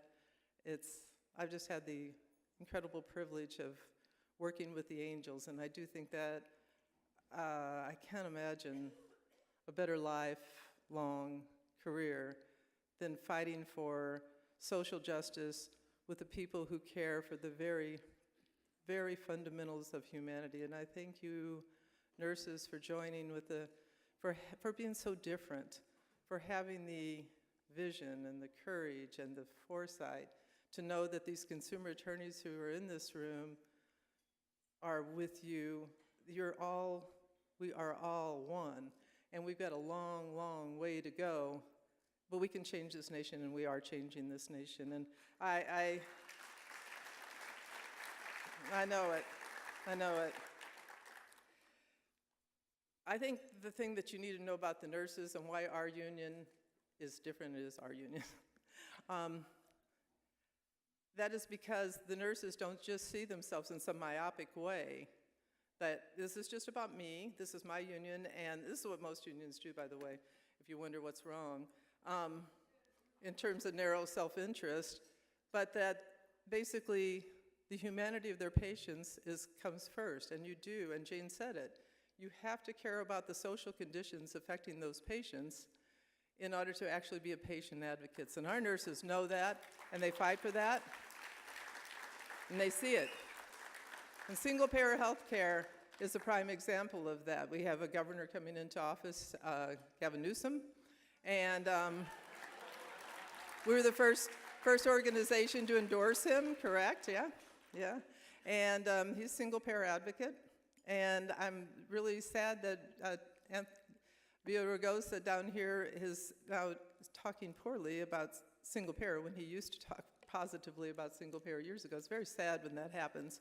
Regardless, we've moved that. We, all together in this room, have moved that bar.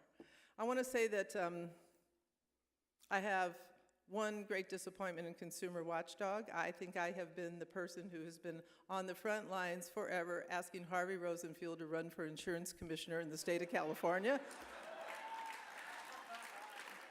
And all of us who think he should raise their hand. Wouldn't Harvey be a wonderful ad? Yeah? Well, single-payer health care, Jane talked about it. Frank, I think Frank and Jane stole a lot of my lines, so I'm going to go, because Jane's got a husband here, I hear, and probably want to hear from here. Gosh, where am I? Actually, I'm nowhere that I thought I would.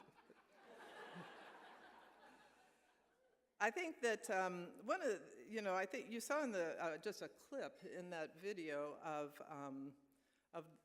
a bus tour that we had with Consumer Watchdog for this incredible family, Scott and Kathy Olson, and Scott's here today. He's a member of the Consumer Watchdog Board. When their son was injured by a horrendous act from a doctor who refused to pay for a CAT scan, $850 for their son.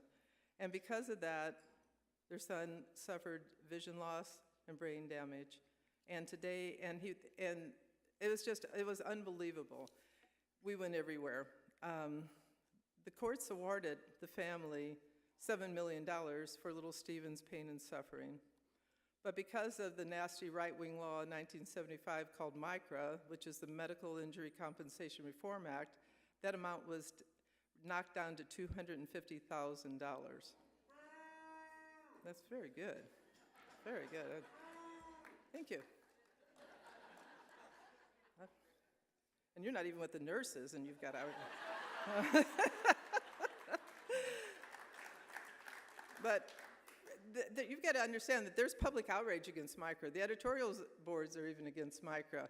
But it's just such corrupt politics that there's no compensation for the pain and suffering of people like little Stephen, who would, just the denial of a CAT scan for a young child. Imagine if that were your child. So the nurses and the consumers, the consumer advocates in this room got together, and we fought and we fought and we fought, and we've been trying to reverse MICRA.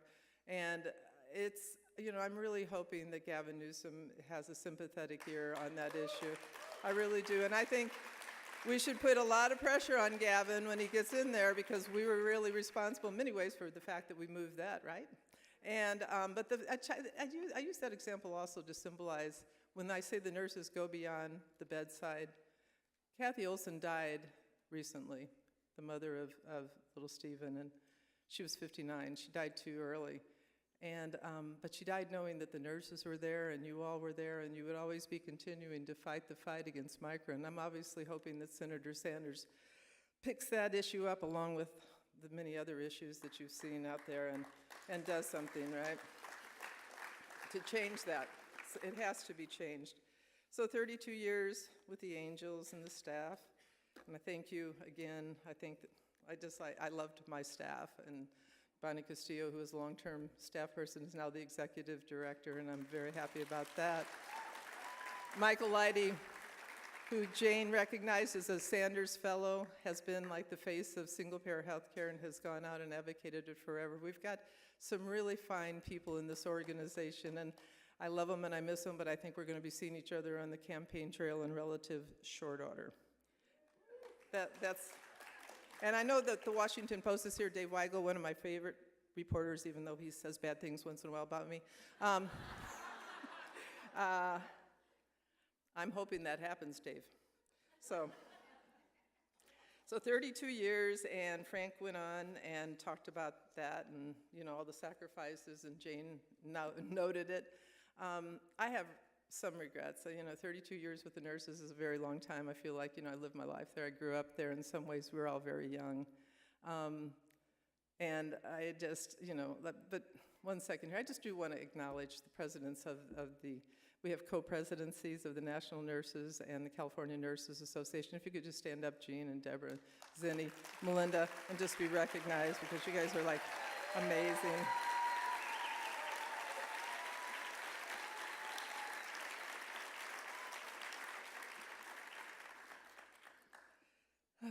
But I do have some regrets. I think we all do, right? You don't get the years back. You don't, no matter what.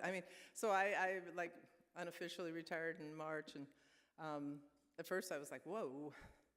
And then, but then, you really don't get to retire if you're a political activist, so it's really kind of a facade. Ralph Nader once said, though, and says often probably, that the happiest people he's ever seen are the people who are involved in social activism, and I believe that. And I think that fundamentally that's why so many of you, besides the alcohol, are so happy in this room. I do think that.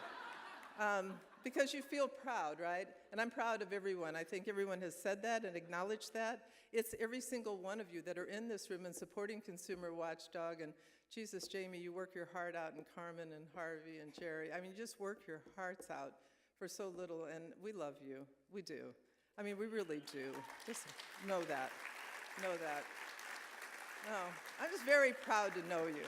I'm very honored. I mean, I have to say, Jane's right. I mean, I like this personal accolade stuff, but I'm honored to be among honorable people. I mean, like, it's good.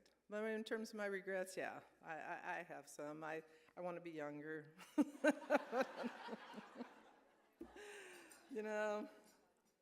And there's people in this room that, you know, have been in my life forever that I would have liked to have spent more time with in the last years. I spent time with wonderful people, don't get me wrong, but, you know, on a family level, I mean, my cousin Vito's here. We're 10 days apart. We grew up together in St. Louis. He came to California. He went into the film industry. We all thought that was a really big deal. If you're from St. Louis and your cousin goes into the film industry, that is a big deal. That's a Vito. Vito, his wife Narita. Secondly, there's a close friend of mine that was here when we were much, much younger, who does the greatest sense of outrage than anyone that I know. And Gracie, you know that that's a high bar when you're in this room, but you do, Grace Valente. I love you, and I'm very, very happy you're here tonight. Thank you.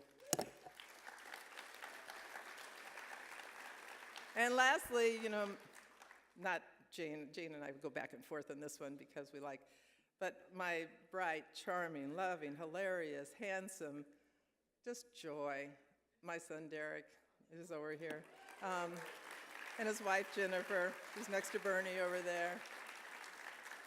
It's just such a joy having you. I mean, you are just a kick, and yeah, I love you. I mean, the kid is like, he's wonderful. I have a beautiful, wonderful, gorgeous daughter who's wonderful as well. She's not here. I also have a husband. I know most of you don't know that, but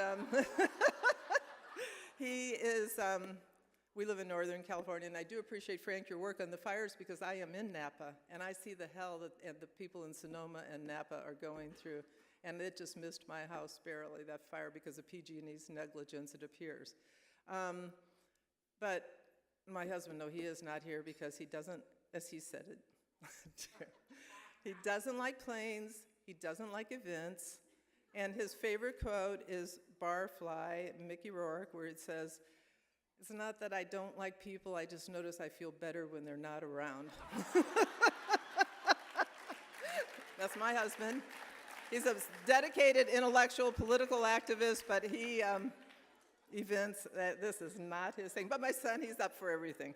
All right. And finally, the anti-Trump is in the room, right?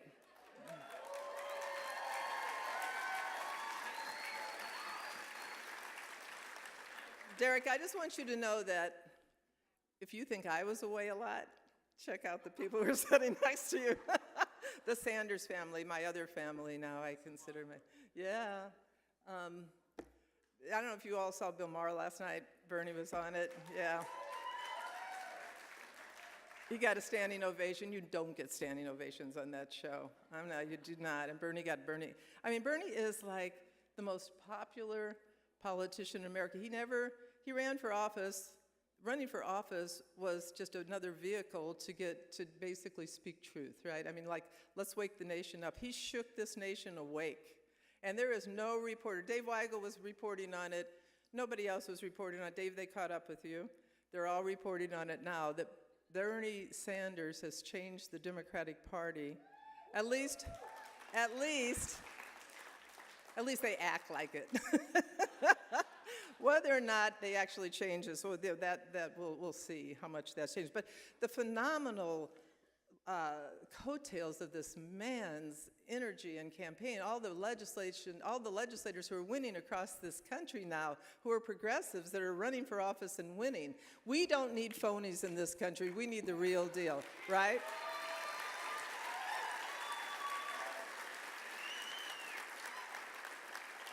So Bernie, I could go on, but you were with Sean King today, and he said all kinds of stuff, and he went into depth, and you had thousands of people in the street for you, and you were down like in Disneyland. You were everywhere. I mean, you've been everywhere. So I don't know. I could go on. You know, I think you're wonderful, and I love you, and you want to come on up here and say a few words to the folks. Well, thank you very much. It's great to be back. And let me begin by thanking Jamie and Consumer Watchdog for the extraordinary work they do, not only here in California, but work that has reverberations all across this country. And let me also thank the other award winners tonight for the great work they have done. And let me say to Consumer Watchdog that we need your efforts now more than ever. Because we have an administration that is owned lock, stock, and barrel by corporate America, that is deregulating virtually every industry, taking away consumer protections, whether it's the selling of junk insurance in terms of health care, whether it is the atrocious work being done now by the Environmental Protection Agency, which is putting our children in danger from all kinds of toxins, whether it is the deregulation of Wall Street and the leading up to another Wall Street crash. So Consumer Watchdog, you've got your work cut out for you, and we look forward to working with you to protect the consumers of this country.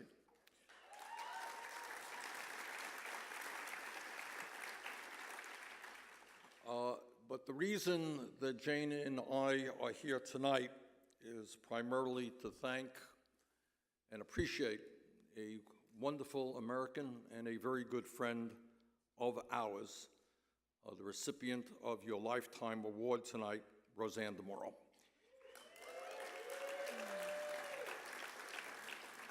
And as Jane has already mentioned, and I think as all of you know, RoseAnn is a very, very special person, and her work in many ways has changed the United States of America.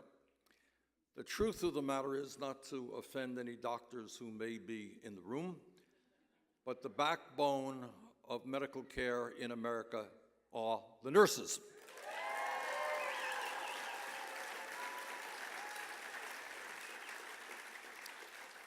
They are the loving hands that are there when our children and grandchildren are born, and they will be there when we leave the earth. And there is a reason why nurses are the most highly rated and most popular profession in America. And that is because patients and families appreciate not only their dedication to all of us, but the love that they provide us in our times of need.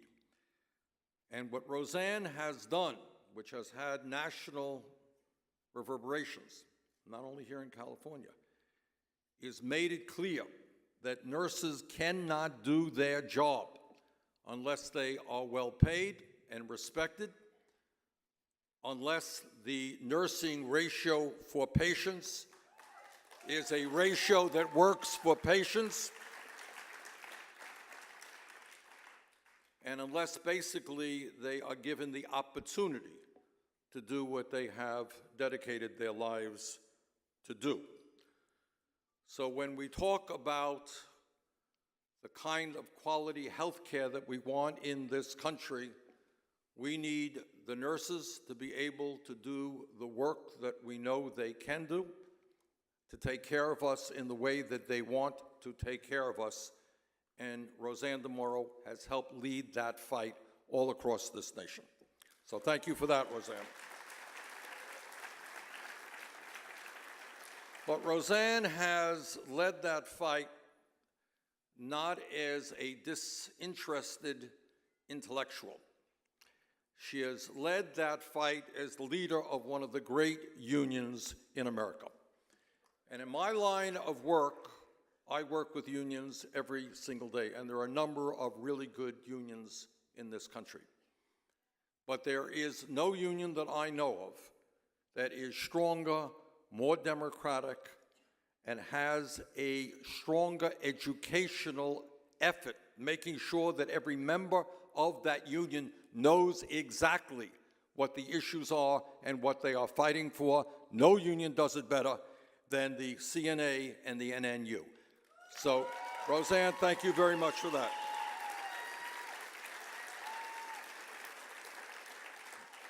In the various struggles that I have been involved with the NNU, I have always been impressed by the level of knowledge that the nurses at the grassroots have. There are a lot of unions out there that do good work. They're kind of top-heavy.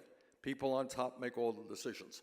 But with the NNU and the CNA, what they understand that the union is as strong as its weakest link, and that all people have got to be involved in the process and know what's going on. So I want to thank RoseAnn not only for being an advocate for nurses, but for understanding that it is a strong union that gives her the ability to make differences for the nurses.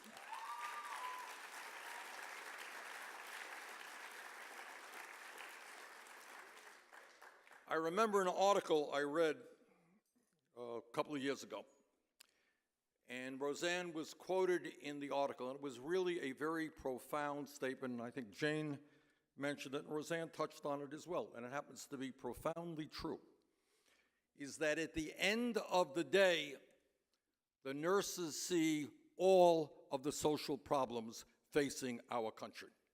They see it in their work every single day. They see those people who came to the doctor's office too late because they didn't have any health insurance or the deductibles or co-payments were too high. They see the issues of domestic violence. They see malnutrition and people not eating adequately. You name the problem and it ends up walking into their offices. And that is why, at a time when a majority of the American people now support Medicare for all, when most Democratic candidates now support Medicare for all, why it is especially important for the nurses to have led that effort. Because what they are saying, you know, it's one thing for somebody to say, I support Medicare for all, that's great, we want all the support we can get. But what nurses are essentially saying is we have trained to do our job, and we cannot do our job if every person in this country does not have health care as a right.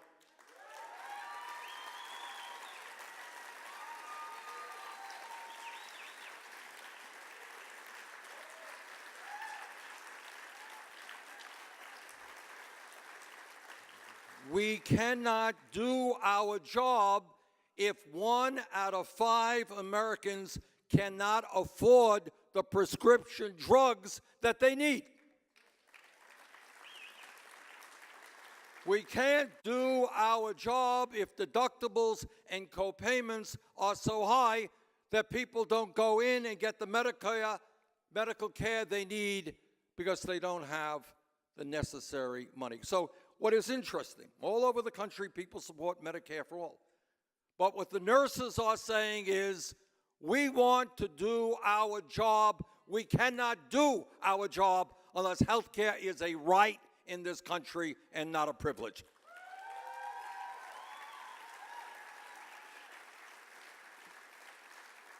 Now, all of you know that embarrassingly, disgracefully, the United States of America is the only major country on earth not to guarantee health care to all people as a right. Jane and I live in Burlington, Vermont. We live 50 miles away from the Canadian border, and for decades they have guaranteed health care to every man, woman, and child in their country. The day is going to come, I have no doubt about it, because the momentum is all with us, because the American people, no matter what their politics, understand that health care must be a right. They understand there is something profoundly wrong when we end up paying almost twice as much per capita for health care than do the people of any other country, We pay by far the highest prices for prescription drugs. Our healthcare outcomes, despite all of the money that we spend, are not particularly good compared to many other industrialized countries. We have a healthcare system today where we don't have enough doctors, we don't have enough nurses, we don't have enough dentists. And what the American people are saying is that the function of healthcare should be to provide quality care to all, not huge profits to the drug companies and the insurance companies.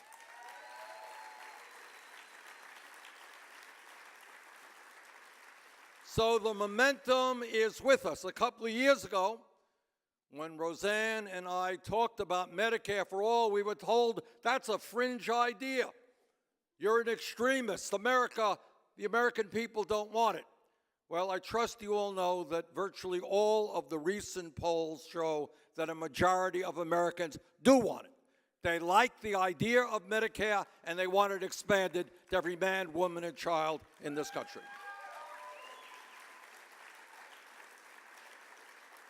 And when that day comes, when that vote in Congress takes place, which guarantees health care to all through a single-payer Medicare system, history will look back, and I mean this with all sincerity, look at the National Nurses United, look at RoseAnn DeMoro, and say thank you very much for making sure that all of us have the health care that we need. RoseAnn, thank you for all that you have done.